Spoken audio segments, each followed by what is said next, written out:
journal.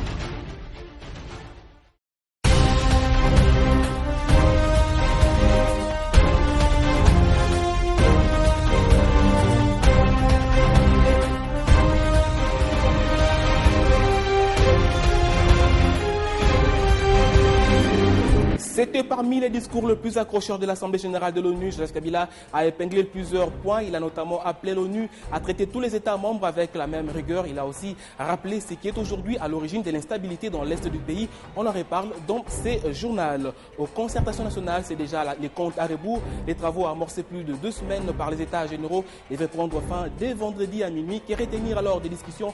Nous serons avec un délégué au forum pour en parler sur ce plateau. Ravi de vous retrouver, bienvenue à vous et merci d'être avec nous.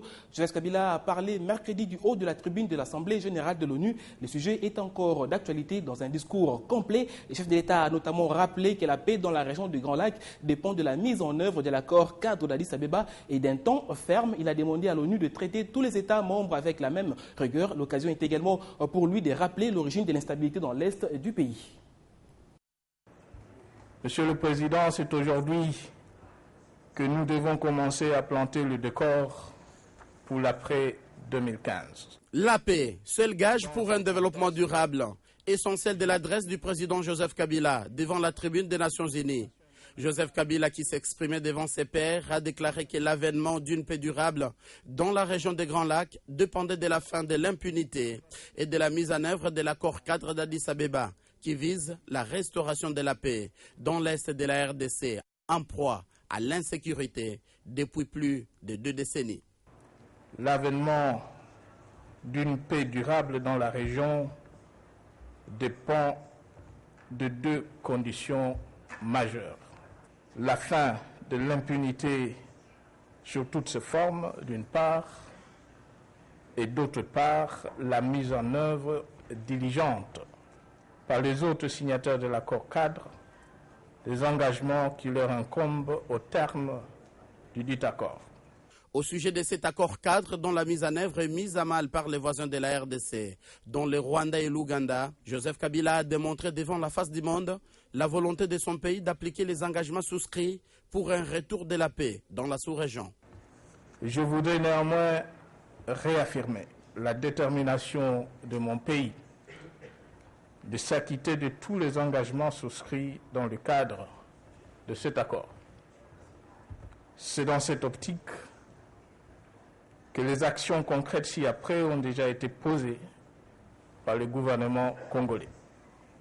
La mise en place du mécanisme national de suivi de la mise en œuvre des engagements de la République démocratique du Congo. De ces faits, le chef de l'État Joseph Kabila a lancé un appel pressant aux Nations Unies, lui demandant un traitement équitable entre les États membres dans le strict respect de la charte de cette organisation internationale. Mon pays lance-t-il un appel pressant à notre organisation de traiter tous les États membres avec la même rigueur et d'exiger de chacun le strict respect des principes de la Charte des Nations Unies. Dénoncer la violation de ce principe est certes une bonne chose, mais sanctionner ceux qui le violent est de loin meilleur, surtout quand la violation est établie. C'est dans un contexte de crise généralisée que le Congo aura de nouveau fait entendre distinctement sa voix devant l'histoire et l'ensemble de la communauté internationale à l'occasion de la 68e Assemblée générale de l'ONU. Je l'ai dit en titre, concertation nationale, les comptes à rebours touchent à sa fin. Les travaux amorcés il y a un peu plus de 2 semaines par les États généraux devraient prendre fin dès vendredi à minuit. Les délégués de tous les groupes thématiques doivent en principe déposer les conclusions de leurs travaux au bureau du Présidium comme convenu. Alors, que retenir alors de ces âpres discussions qui ont connu la contribution des participants de la majorité de l'opposition et de la société civile? Tentative de réponse avec Yves Kisombe, membre de la majorité présidentielle, délégué dans le groupe thématique désarmement, démobilisation et réintégration. Notre invité aujourd'hui, bienvenue. Bonsoir. Alors, plus de 2 semaines de travaux. Est-ce que votre groupe thématique a fini la synthèse des travaux et que peut-on retenir globalement? Oui, nous avons terminé aux États généraux consacrés au désarmement, démobilisation et à la réinsertion, ainsi qu'au rapatriement des groupes armés. Oui. Ce soir même, quelques 30 minutes ou 40 minutes seulement avant le début de votre édition de ce soir. Vous avez été assez expéditif, Antoine. Expéditif, non, mais nous avons pris le temps et nous avons su atterrir en toute responsabilité. Il y a eu un petit peu de lenteur, je dirais, à un certain moment, mais le rapport final a été adopté, le projet de recommandation au niveau de notre thématique. C'est l'occasion pour moi, en tant que délégué, de féliciter tous mes collègues, à commencer par l'honorable Balamagué et Madame Marie-Madeleine Kalala, qui ont été nos co-modérateurs et qui ont bien dirigé les travaux. Je crois qu'il faut se faire plaisir aussi en félicitant tous les délégués qui ont travaillé de la majorité, de l'opposition, comme de la société civile et des institutions publiques, dans un esprit de consensus et de responsabilité. Yves Kisombe, votre groupe était d'ailleurs le plus en vue de ces concertations. Alors, est-ce qu'avec les conclusions de votre groupe thématique, on peut dire que toutes les questions qu'on attendait peuvent être résolues aujourd'hui? Il sera question de beaucoup de volonté et de détermination de la part des Congolais que nous sommes, non seulement des délégués qui ont pris part à ces travaux, mais des institutions de la République.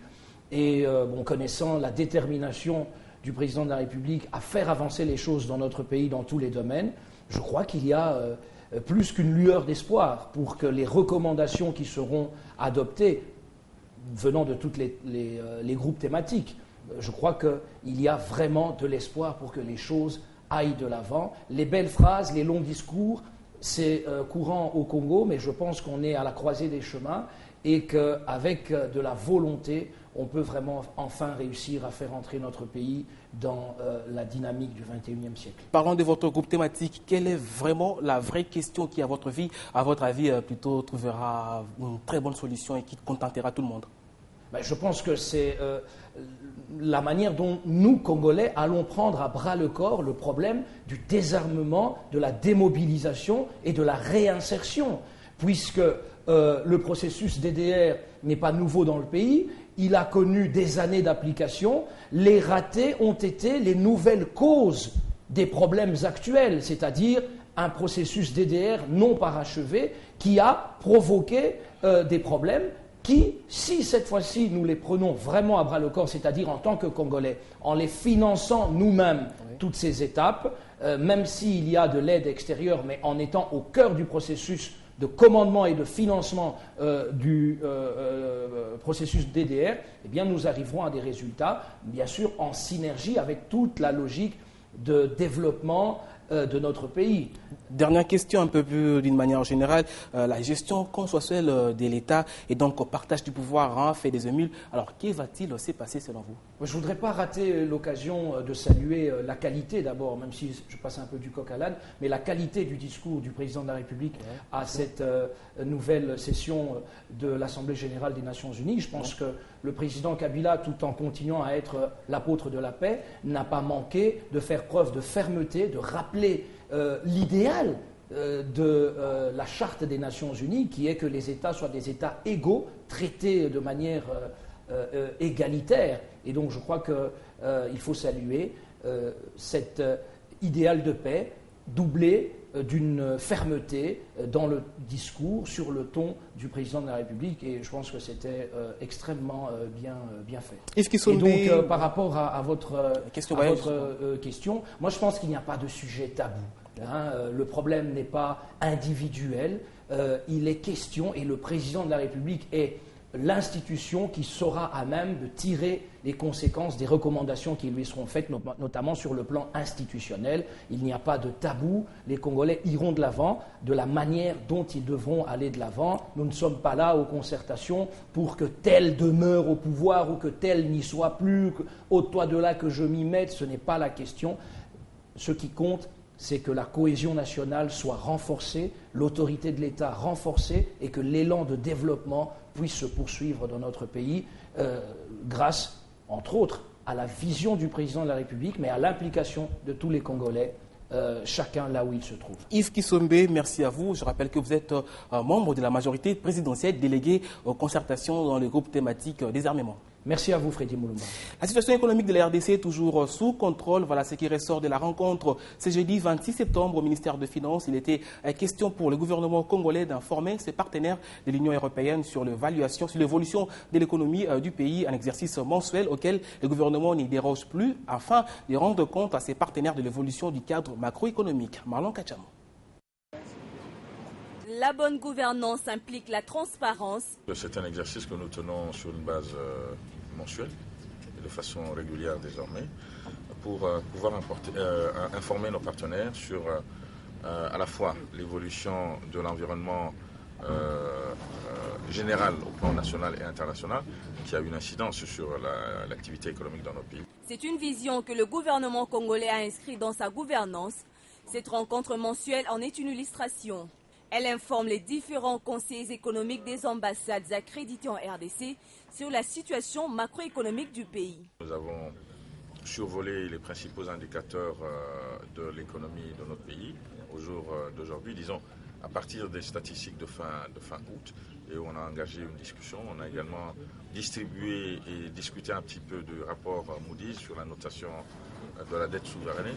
Des échanges ont tourné autour de l'appréciation de la situation du pays entre les partenaires et le gouvernement congolais, représenté ici par Patrice Kitebi. Ce tableau démontre combien la RDC s'accroche dans la stabilisation de son économie. Déjà cette année, la croissance économique est estimée à 8% contre 7,2 en 2012. On constate une stabilité qui est là, qui reste. Il y a un taux de croissance qui est impressionnant. Il y a une stabilité de la monnaie nationale et quand même réduction considérable et maintenant relativement stable de l'inflation. Le gouvernement Matata envisage d'atteindre un taux de croissance à 2 chiffres et pour y arriver, il poursuit des efforts en vue de consolider l'amélioration du climat des affaires ainsi que celle de la gouvernance.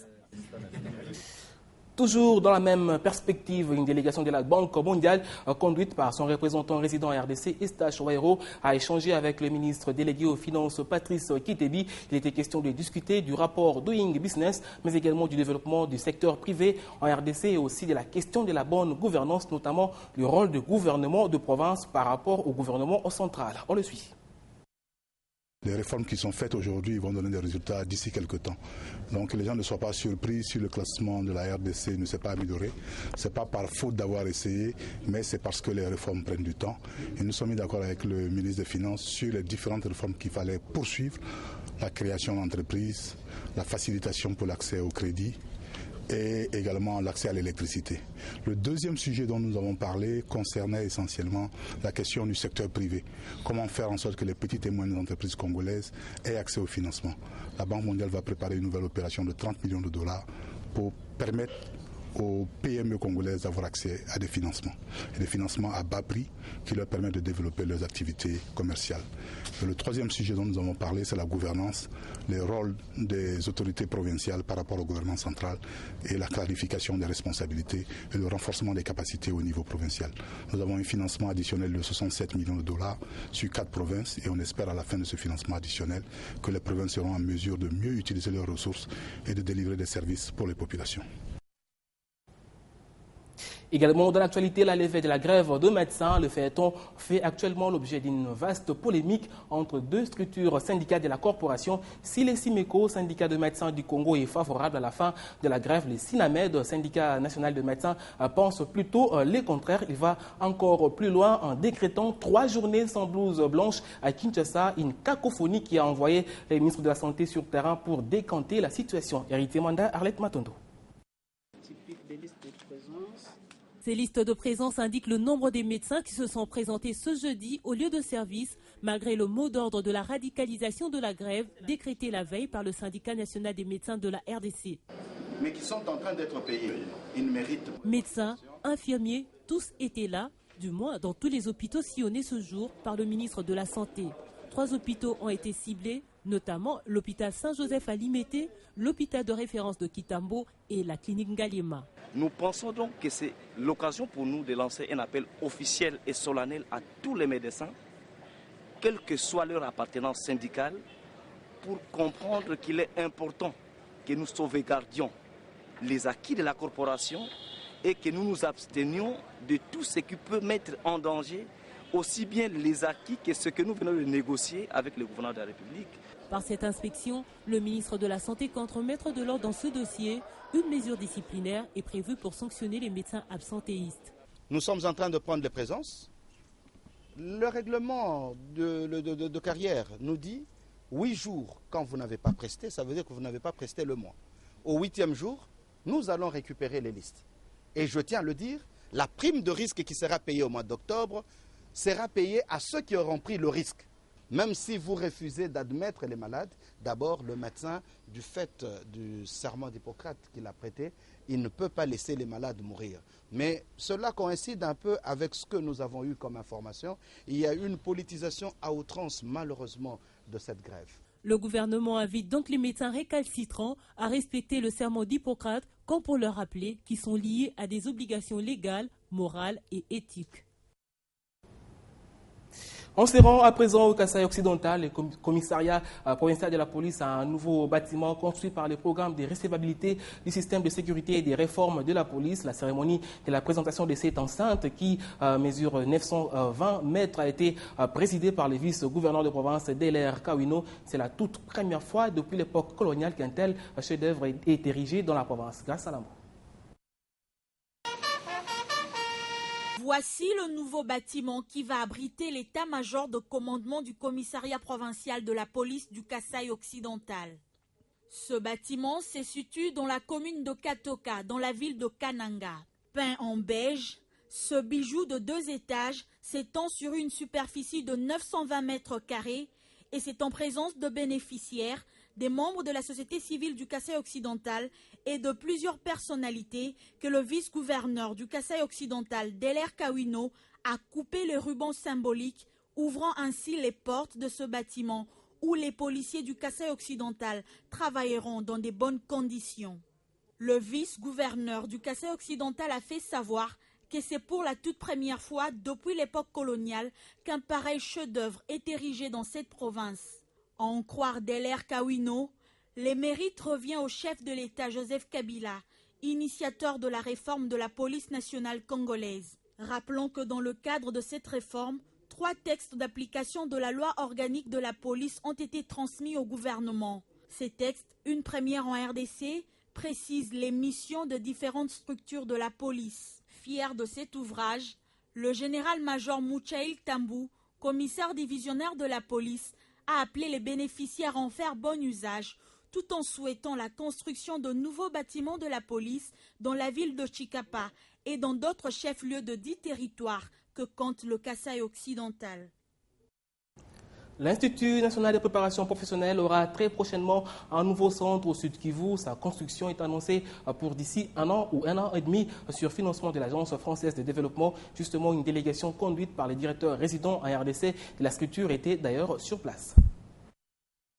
C'est ici que sera érigé le nouveau centre de l'INPP dans la ville de Bukavu, qui abritera plusieurs services et permettre la formation dans divers domaines. La construction de son nouveau centre, d'un bâtiment de 4 niveaux, qui comprendra des plateaux techniques pour la mécanique auto, pour la plomberie, zinguerie, soudure, mais aussi tout ce qui est maintenance informatique, maintenance des ordinateurs. Une mission réussie pour les responsables de l'INPP qui se réjouit de cette dotation combien importante pour permettre à l'établissement de remplir pleinement sa mission. Nous sommes contents qu'enfin l'INPP Bukavu puisse bénéficier d'une infrastructure digne de ce nom, conçue pour la formation professionnelle et équipée pour ce faire.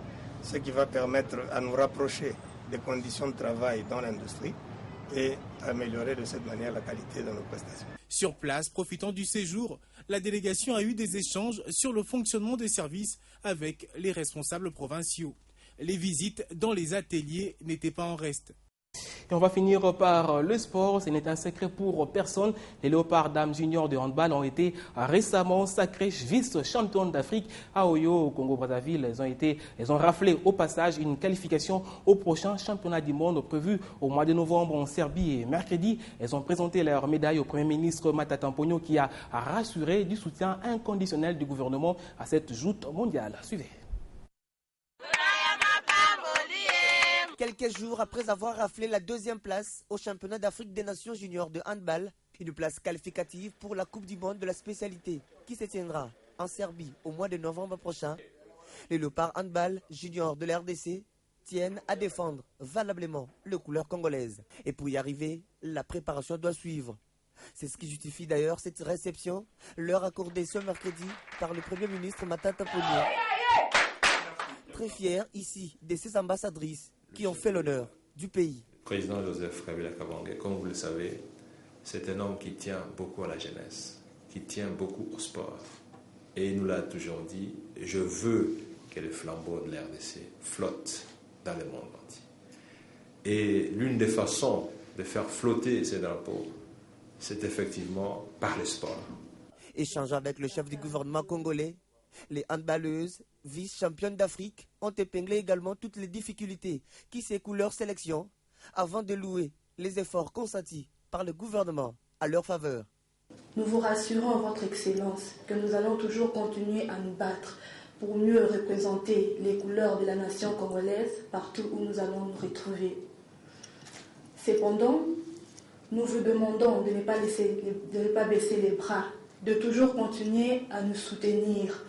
Des doléances de l'équipe nationale congolaise de handball au Premier ministre, mais très vite, des assurances ont été trouvées comme pour témoigner l'engagement et l'attachement du gouvernement congolais au sport et à sa jeunesse. Nous tenons à rassurer l'ensemble des joueuses de la fédération que le gouvernement soutiendra l'effort qu'il faut pour que notre équipe puisse continuer Au 8e championnat d'Afrique des Nations, elles ont fait l'honneur à la nation et donc elles doivent bénéficier de tout le soutien de l'exécutif. Une promesse de Matata Mponyo à ces dames, toutes heureuses d'accomplir la mission leur assignée. Voilà qui met fin à ce journal. Merci de votre attention. À tout de suite pour la revue de presse.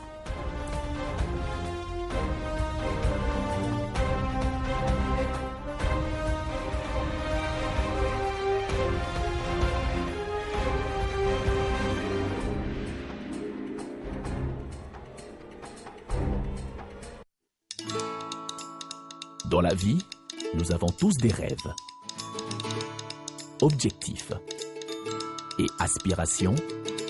Vos projets d'avenir ainsi que ceux qui vous sont chers dépendent des choix que vous effectuez aujourd'hui. C'est pourquoi la Rabobank a créé Renaissance, le nouveau compte d'épargne qui vous propose un meilleur taux rémunérateur à court et à moyen terme. Ainsi, vous pourrez suivre l'évolution des intérêts générés par votre épargne et assurer un avenir meilleur à vos projets les plus chers. Rabobank is my bank.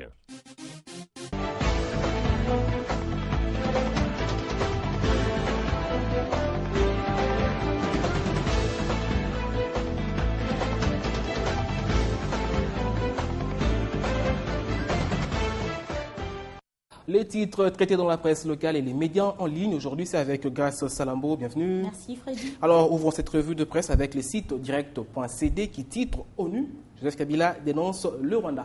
Tout à fait Freddy, ce site revient sur le discours du chef de l'État hier mercredi 25 septembre à la tribune des Nations Unies à New York. Direct.cd rapporte que Joseph Kabila a dénoncé les attaques à répétition du Rwanda dans l'est du territoire congolais. Et de son côté, le journal L'Avenir renchérit que pour Joseph Kabila, la RDC est victime de son hospitalité. Ce quotidien note que le clou du discours du président congolais à l'ONU, c'est la situation sécuritaire précaire de son pays, dont le péché mortel est d'avoir accueilli de réfugiés rwandais sur le territoire national, un acte hautement humanitaire. L'Avenir renseigne que Joseph Kabila a demandé à l'ONU de traiter tous les États membres avec la même rigueur, une demande qui place l'ONU devant ses responsabilités, notamment sur le respect des engagements d'Addis Abeba. C'est ce qu'écrit cette fois La Prospérité. Ce journal étale cette phrase du président de la République, je cite: « Sans paix, aucun progrès n'est envisageable. Sans un minimum de sécurité des personnes et de leurs biens, tout développement est hypothétique. » Et pour le journal Le Guide, cette phrase dit tout et traduit la demande du chef de l'État à l'ONU de sanctionner le Rwanda. Espérons que ça sera bien entendu. Poursuivons cette revue avec le journal Le Pouvoir qui écrit à sa une: concertation nationale, jour J, -2, Tshisekedi et Kamere devant le tribunal de leur conscience. Oui Freddy, le rédacteur de cet article interpelle Vital Kamere et Etienne Tshisekedi qui ont boudé les concertations nationales. Le confrère note que les travaux de ces forums se poursuivent normalement alors que les deux opposants n'ont accordé aucune chance à ces assises qui visent la cohésion nationale. Le journal Le Pouvoir constate que Vital Kamere aurait fait de faux calculs, celui de croire qu'il pesait comme le leader de l'UDPS et qu'il pouvait, par son absence, pousser les concertations à l'échec pour envisager une autre alternative comme à l'époque du dialogue intercongolais. D'un journal à un autre, Le Phare en ligne rapporte que le gouvernement d'union nationale divise les délégués aux concertations nationales. Ces tabloïds martèlent que le décor semble planté pour une nouvelle prolongation de ces assises nationales après celle annoncée en fin de week-end dernier. Et en dehors de nos frontières, pour finir, l'ex-président libérien Charles Taylor est condamné à 50 ans de prison. C'est à lire sur JeuneAfrique.com. Oui, Freddy, le site du magazine panafricain Jeune Afrique rapporte que le tribunal spécial pour la Sierra Leone a confirmé ce jeudi en appel la peine prononcée contre l'ex-président du Libéria Charles Taylor, condamné à 50 ans de prison pour crimes contre l'humanité perpétrés lors de la guerre civile en Sierra Leone. Et le site de Radio France Internationale confirme l'information et précise que Charles Taylor, 65 ans, avait été reconnu coupable en avril 2012 d'avoir aidé et encouragé une campagne de terreur visant à obtenir le contrôle de la Sierra Leone en fournissant des armes, de munitions et autres aides logistiques aux Front révolutionnaire unis en échange de diamants. Et abordant le même sujet, France 24 souligne que Charles Taylor passera les 50 prochaines années de sa vie en prison. Il ne sortira de là que sauf s'il parvient à s'évader ou si il décède, ce qui paraît plutôt bizarre, hein, un peu plus compliqué. Et c'est la fin de votre revue. Merci, Grace Salambo. Je vous en prie, Freddy. Et voilà, fin de la revue. Merci de votre fidélité. La suite de l'info, comme toujours, sur télé50.com et sur la bande défilante.